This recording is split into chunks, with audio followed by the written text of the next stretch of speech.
You may be similar to them in age. You may have a similar profession.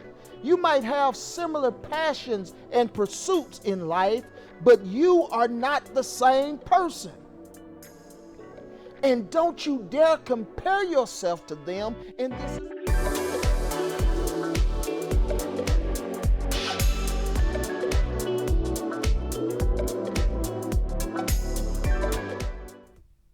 Hi friends, E.C. Maltby here, Senior Pastor of the True Holiness Saints Center in the beautiful city of Conway, Arkansas. And you know what time it is. It is Wednesday Word time. So what is our Wednesday Word for tonight? Our Wednesday Word is quit. And if you want to be successful in life, if you want to live a life that is full of joy and peace, there are 3 things that you absolutely need to quit. So if you're writing notes tonight, write this down. The first thing you need to quit is quit trying to please everybody. Yeah, that's good teaching. Quit trying to please everybody. Now hear me, church. There's absolutely nothing wrong with wanting to be liked. There's absolutely nothing wrong with wanting to be loved. In fact, there's absolutely nothing wrong with wanting to be appreciated in life. We all want to be loved and appreciated by our family. We all want to be loved and appreciated by our coworkers and our friends. In fact, we want to be liked by society in general. That is a human need. It's natural to want to be liked, loved, and appreciated. But when your need to be liked, when your need to be loved, when your need to be appreciated supersedes your need to please God, then that need becomes toxic. Let me say that again. Whenever your need to be liked or loved or appreciated supersedes your need to please God, that need becomes unhealthy. It becomes detrimental to your success. So why is it so dangerous, Pastor Maltby, when your need to be liked supersedes your need to please God?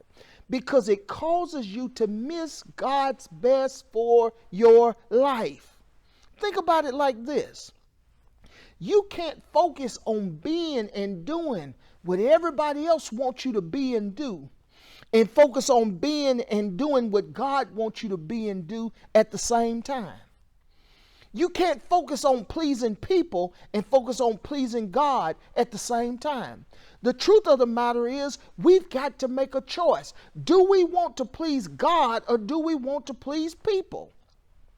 Paul says in 1 Thessalonians chapter 2 and verse 4, in the later part of the verse, or the latter part of the verse, he says these words: we are not trying to please men, but God, who knows our hearts.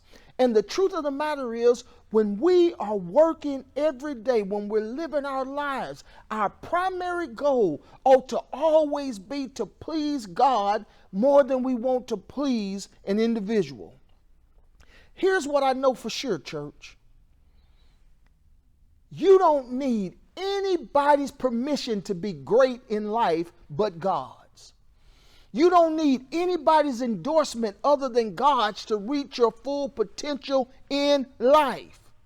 If you want to live a successful life full of joy and peace, the first thing you've got to do is spend your time and energy pleasing God and not people. The first thing you need to do is quit trying to please everybody. But then secondly tonight, if you really want to live a successful life that is full of joy and peace, then number 2, you've got to quit chasing people.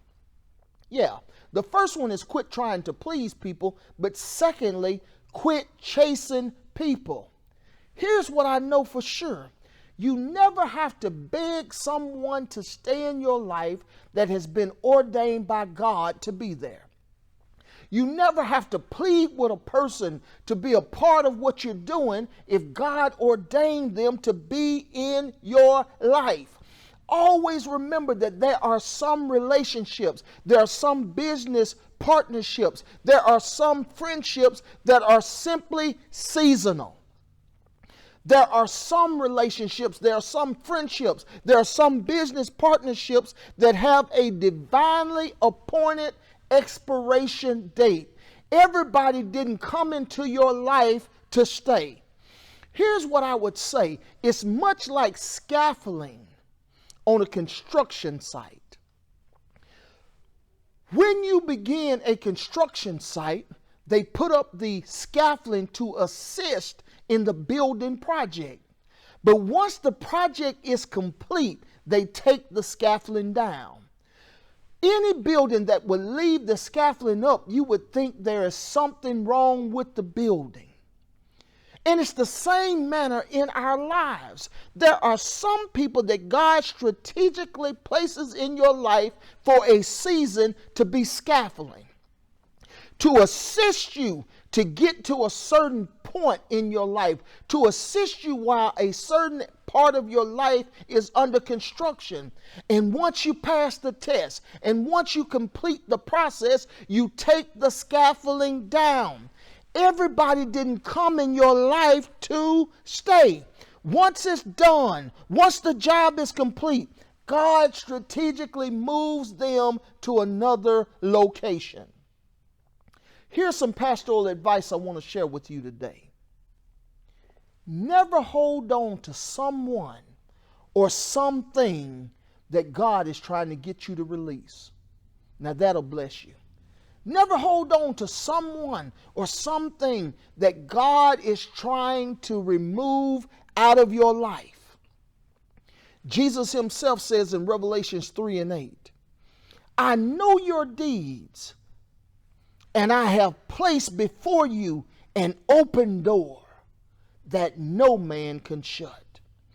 And the truth of the matter is this: Jesus has opened some doors in our life that no man can shut. In other words, Jesus sends some opportunities and some blessings your way that no man can take away. But also, Jesus closes some doors in your life that no man can reopen. Yes, God opens doors, but sometimes God closes the doors in your life. So here's the question. Are you expelling unnecessary time and energy trying to pry open doors that God intends to keep shut?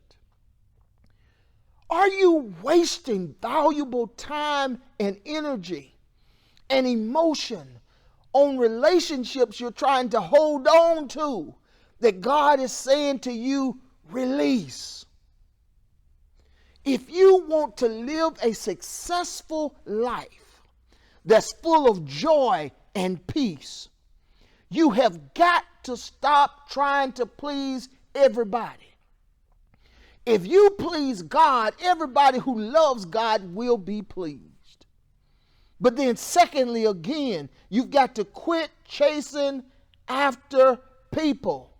If God wants them in your life, you'll never have to beg them to stay. But then thirdly today, and I'm almost out of here, quit comparing yourself to everybody else. Quit people pleasing. Quit chasing after people. And quit comparing yourself to everybody else. You may be similar to them in age. You may have a similar profession. You might have similar passions and pursuits in life, but you are not the same person. And don't you dare compare yourself to them, and this is why. God has given you different strengths, you have different weaknesses, and you have different opportunities, and you even have different time schedules in your life. Jesus says it best in Matthew 25:15. Here's what Jesus says. And unto one he gave 5 talents, and to another 2 talents, and to another 1 talent. Now listen to the end of this verse. To each one according to his ability, and straightway he took his journey. To each one according to his ability. We all have different strengths and weaknesses. We all have different God-given abilities. Social media quote for today: we are not the same. Yeah, we're not the same. We might hold the same job title. We might be the same age. We might have the same last name, but we are not the same. God has made each of us individuals. God has made each of us perfectly and wonderfully made. You are not a carbon copy of anybody else. You are the original, and you cannot compare the original to a carbon copy. We're not the same. And because we're not the same, the only person that you're competing with, the only person that you should be comparing with, is the person you see in the mirror every morning. Every morning you get up, if you really want to be successful, every morning you get up, if you really want to live a life of joy and peace, you have got to simply focus on being a better version of you. I want to be a better version of E.C. Maltby than I was yesterday, than I was last month, than I was last year. I'm only competing with myself.